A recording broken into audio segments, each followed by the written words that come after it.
So in the integration by partial fraction, first case हमने study कर लिया कौन सा, when the denominator G X having non repeating linear factor. और कौन सा केस है पार्शियल फ्रैक्शन का, when degree of F x less than degree of ji X. Degree of F X greater than equal to degree of ji X होता है, then हम division algorithm apply करते हैं और उसको हम फर्स्ट टाइप में चेंज कर देते हैं, where degree of F X is less than degree of ji X. अब यहाँ पर हम सेकंड केस ले रहे हैं, in F X upon G X where degree of F x less than degree of ji X, then G X has repeated linear factor with non repeated linear factor. मतलब कुछ linear factor ऐसे आ रहे हैं जो repeat हो रहे हैं और कुछ लीनियर फैक्टर ऐसे आ रहे हैं जो नॉन रिपीटेड है। नॉन रिपीटेड मतलब टाइप वन हो गया, ठीक है। और टाइप वन कैसे करते हैं हम ऑलरेडी कर चुके हैं, बट इसके अंदर बाय चांस ये रिपीटेड वाले आ जाए, दैट इज टाइप टू।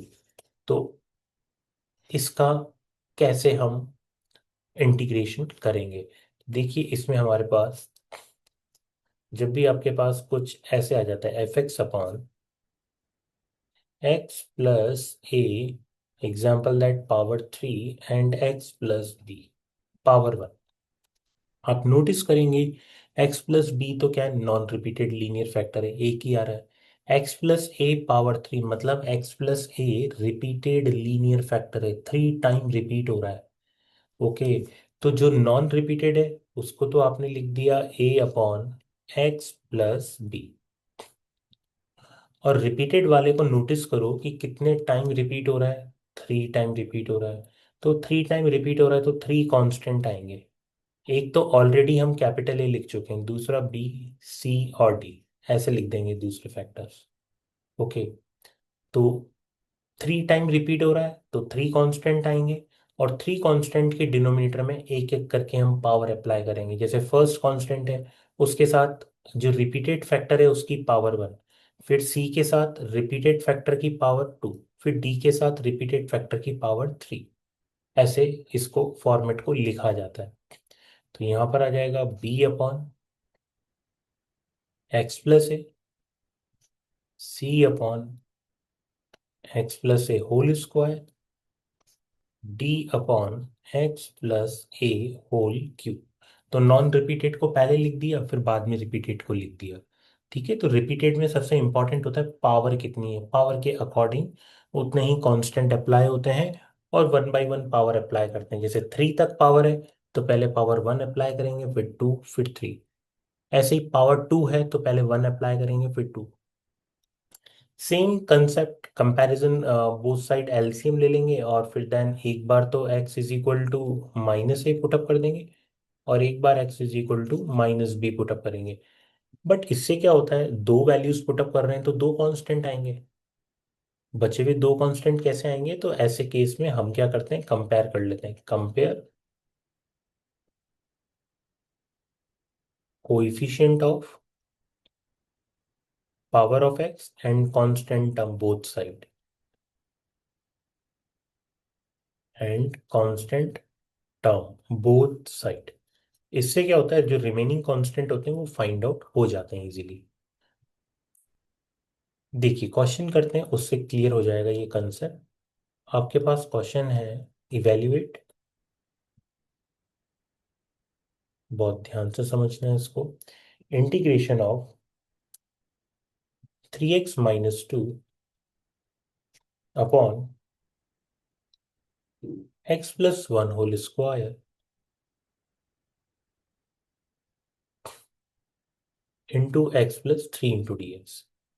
सबसे पहले तो आप इसके अंदर वही नोटिस करेंगे कि आपके पास जो डिनोमिनेटर है वो लीनियर फैक्टर के फॉर्म में। दूसरी बात, एफ एक्स का डिग्री कितना है, वन, यहाँ पर डिग्री कितना है, थ्री, मतलब न्यूमरेटर का डिग्री डिनोमिनेटर से लेस है, लेस है मतलब हम पार्शियल फ्रैक्शन कर सकते हैं। तो चलिए पार्शियल फ्रैक्शन का रूल अप्लाई करते हैं।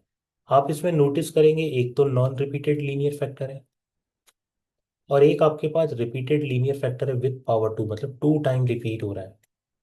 Then you can write down like three x minus two upon x plus one whole square into x plus three.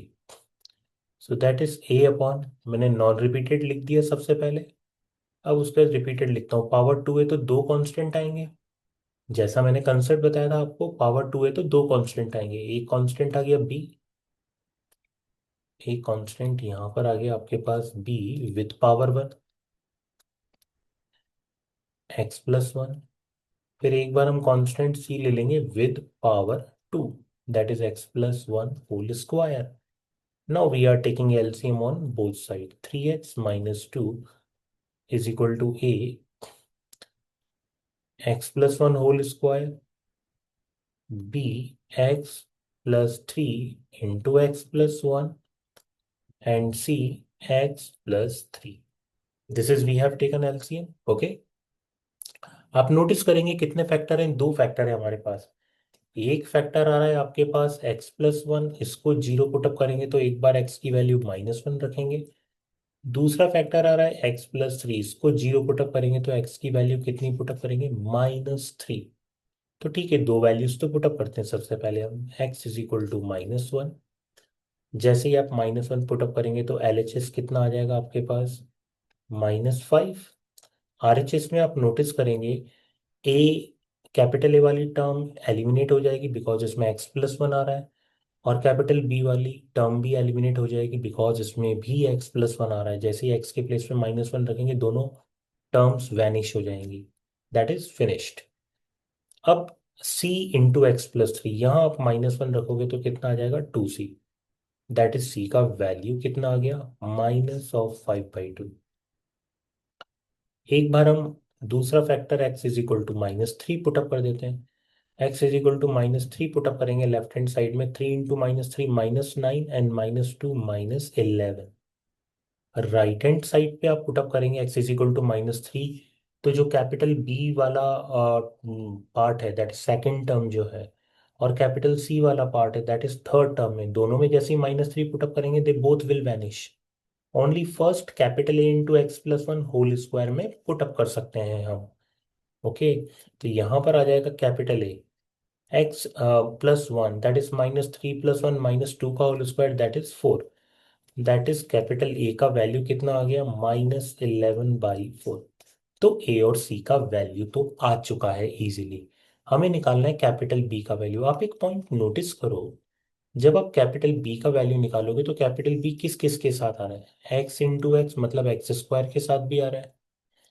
ठीक है, यहाँ पर एक्स की टर्म भी आ जाएंगी, 3x + x मतलब 4x भी आ जाएगा, और एक कांस्टेंट टर्म 3 भी आ जाएगी। तो आपके पास तीन पॉसिबिलिटी है, चाहे तो एक्स स्क्वायर के कोइफिशिएंट की कंपैरिजन करें बोथ साइड, चाहे तो एक्स के कोइफिशिएंट की कंपैरिजन करें, या फिर कांस्टेंट टर्म की कंपैरिजन करें, आपके पास कैपिटल बी आ जाएगा। This is your choice. अब जैसे मुझे यहाँ लग रहा है कि मैं कांस्टेंट टर्म की कंपैरिजन कर लेता हूँ बोथ साइड, जो मेरे लिए आसान हो जाएगा। लेफ्ट हैंड साइड में constant term -2, right hand side में कांस्टेंट टर्म कैसे चेक करते हैं, देखो एक्स प्लस वन का होल स्क्वायर ओपन करोगे तो 1 आएगा, बट ए से मल्टीप्लाई होगा तो पहला कांस्टेंट कितना आ जाएगा, ए। ऐसे ही आप एक्स प्लस थ्री को एक्स प्लस वन से मल्टीप्लाई करोगे तो कांस्टेंट कितना आएगा, 3। बट बी से मल्टीप्लाई होगा तो कितना आ जाएगा, 3b। This will be equal to 3b। ऐसे ही सी को आप मल्टीप्लाई करोगे 3 के साथ तो कितना आ जाएगा, 3c। ऐसे आ जाएगा आपके पास। बी की वैल्यू फाइंड आउट करनी है, देन -2 -a मतलब +11/4 -3c, -3c दैट इज +15/2, क्योंकि c का वैल्यू तो 5/2 है माइनस का। आप लेफ्ट हैंड साइड में लेके जाएंगे तो प्लस का 5/2 हो जाएगा, बट 3 से मल्टीप्लाई करेंगे तो 15/2, that is equal to 3b। I think it is clear. Now after that we just do the calculation. हम यहाँ पर 4 एलसीएम ले लेते हैं, then -8 + 11 + 2 2 4 that is 30 is equal to 3b। अब b की वैल्यू कैलकुलेट करें, 11 - 8 आ गया आपके पास 3, and this is 33/4 is equal to 3b। That is the value of b is equal to 11/4। तो कैपिटल बी का वैल्यू कितना आ गया आपके पास, 11/4। ओके, और कैपिटल ए का वैल्यू कितना आया -11/4 और सी का वैल्यू आ गया -5/2. I think it is clear. Okay. All the three values we will put up in the integration. तो जो हमारा मेन इंटीग्रेशन था वो थ्री पार्ट्स में डिवाइड हो गया. a/x+3 that is -11/4 upon x+3 plus b/x+1 b/x+1 c/x+1 sorry c/x+1 whole square that is -5/2 upon x+1 whole square into dx. ऐसा आ गया आपके पास. ओके. वापस वही पुराने कुछ फॉर्मूलेस पता होने चाहिए. dx/x² कितना होता है x⁻n के फॉर्मूले से -1/x+c. इसी को ही हम जनरलाइज फॉर्म में लिखते हैं तो dx/ax+b होल स्क्वायर कितना आ जाएगा -1/ax+b और ए के एक्स के कोइफिशिएंट के साथ मल्टीप्लाई हो जाएगा. तो ये कंसेप्ट क्लियर होना चाहिए पहले तो इंटीग्रेशन आसान हो जाता है. -11/4 1/x+3 का लॉग मॉड ऑफ x+3 जैसा ऑलरेडी पहले भी डिस्कस कर चुके हैं +11/4 लॉग मॉड ऑफ x+1 और 1/x+1 का होल स्क्वायर -1/x+1. तो ये आ जाएगा प्लस का 5/2 x+1 प्लस आप 11/4 कॉमन लेके लॉगरिथम की प्रॉपर्टी अप्लाई करोगे log m minus log n तो ये आ जाएगा log of mod x+1 upon x+3 plus 5/2 of x+1 plus c. That is how we can do integration when the denominator gx having some repeated linear factor.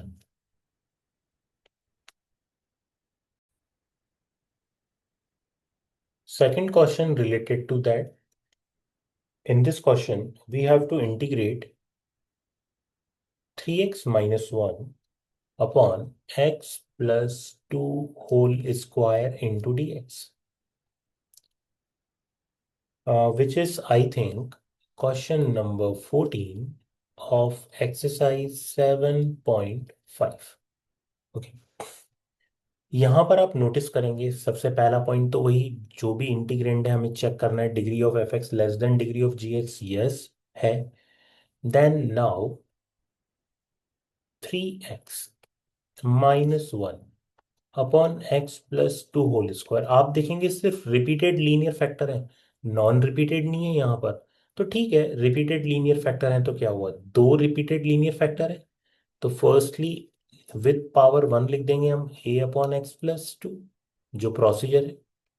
उसके बाद फिर लिख देंगे b/x+2 whole square. Clear. The same technique we are taking LCM 3x minus 1 a into x+2 plus b. Simple. Now, one time we are taking x is equal to -2, then it will be -7, which will be equal to capital B. B का value कितना आ गया -7. To find the value of A, compare coefficient of x. आप left hand side पे x का coefficient देखें then you will find out 3. Right hand side पे आप x का कोएफिशिएंट देखेंगे that is capital A. So what is capital A? Capital A is equal to 3. So finally you can write down integration A upon x plus 2 that is 3 upon x plus 2 and B -7 upon x plus 2 whole square then into dx. Okay. So this is the way how we can do. Is it clear? Okay. आप LCM लेके check भी कर सकते हैं आप x+2 का whole square LCM ले रहे हैं then you can easily notice कि हमारे पास वापस 3x - 1 आ रहा है डिनोमिनेटर में. अब आप इसका इंटीग्रेशन कर दें 1/x+2 का integration log mod of x+2 -7 1/x+2 का whole square -1/x+2 plus c. Final answer 3 times of log mod of x+2 plus 7 over x+2 plus c. This is how we evaluate the integration in which only repeated factor are there.